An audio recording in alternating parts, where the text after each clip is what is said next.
সম্মানিত সুপ্রিয় দর্শক শ্রোতা দেশ ও প্রবাস থেকে যারা এই মুহূর্তে আমাদের সাথে সংযুক্ত আছেন, ভিডিও দেখতেছেন অথবা শুনতেছেন, সবাইকে জানাই আন্তরিক প্রীতি ও শুভেচ্ছা।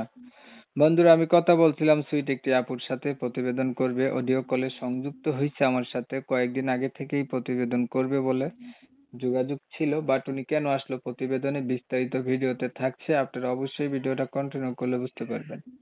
আসসালামু আলাইকুম। ওয়ালাইকুম আসসালাম। কেমন আছেন আপু? আপনি ভালো আছেন? জি, আলহামদুলিল্লাহ ভালো আছি।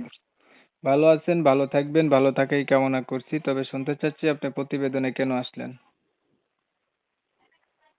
আমি প্রতিবেদনে আইছি একটা ভালো মনের মানুষের জন্য, একটু সহযোগিতার জন্য।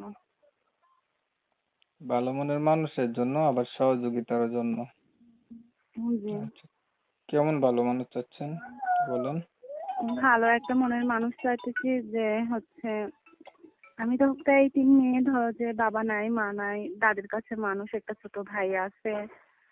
খুব অসহায় একটা মেয়ে, যে এমন যদি কোনো মানুষ আমার পাশে দাঁড়ায়, যে আমার পাশে দাঁড়ায় বা আমার ভাইটাকে আপন করে নেয়, এই কারণে তাহলে আমি তাকে ভালোবেসে আপন করে নেবো, তাকে আমি মনের মানুষ বানাবো এই কারণে।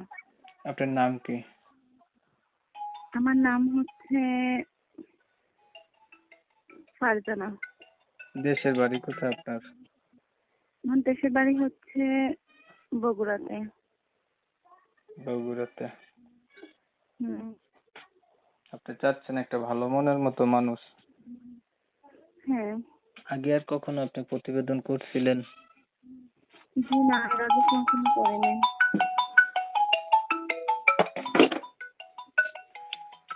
আচ্ছা, ধরেন আপনি ভালো মনের মতো একটা মানুষ পাইলেন, এখন মানুষটার বয়স বেশি হলো, দেখতে কালো হলো, কথা বুঝছেন?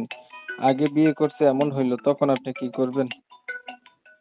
তার বয়স যেমনই হোক, সে দেখতে যেমনই হোক, কিন্তু সে যদি আমার পাশে দাঁড়ায়, আমাকে যদি ভালোবেসে আপন করে নেয়, তাহলে অবশ্যই আমি তাকে ভালোবেসে আপন করে নেবো। আপনি পড়াশোনা জানেন? হ্যাঁ, পড়াশোনা জানি। 5 পর্যন্ত, বেশি করিনি। 5 পর্যন্ত পড়ছেন? হ্যাঁ। আচ্ছা, আর কিছু বলবেন? না, আর কিছু বলবো না, এটুকুই যে যদি একটা ভালো মানুষ পাইতাম, তাহলে তাকে আমি মনের মানুষ বানিয়ে নিতাম। ঠিক আছে আপু, আপনি ভালো থাকবেন। প্রিয় দর্শক শ্রোতা, শুনছিলেন এই আপুটি থাকে বগুড়ায়, কি যেন নাম বলছিলেন? ফারজানা। ফারজানা আপুটি একটা ভালো মনের মতো মানুষের জন্য প্রতিবেদনে আসছে। আমি ওনার কথাগুলো আপনাদের মাঝে তুলে ধরছি, আপনারা শুনছেন, শুনে যাদের কাছে ভালো লাগছে অবশ্যই ওনার সাথে যোগাযোগ করতে পারেন। অনেক সময় নিয়ে ভিডিও দেখছেন, ধন্যবাদ সবাইকে। সবাই ভালো থাকবেন, সুস্থ থাকবেন, আল্লাহ হাফেজ।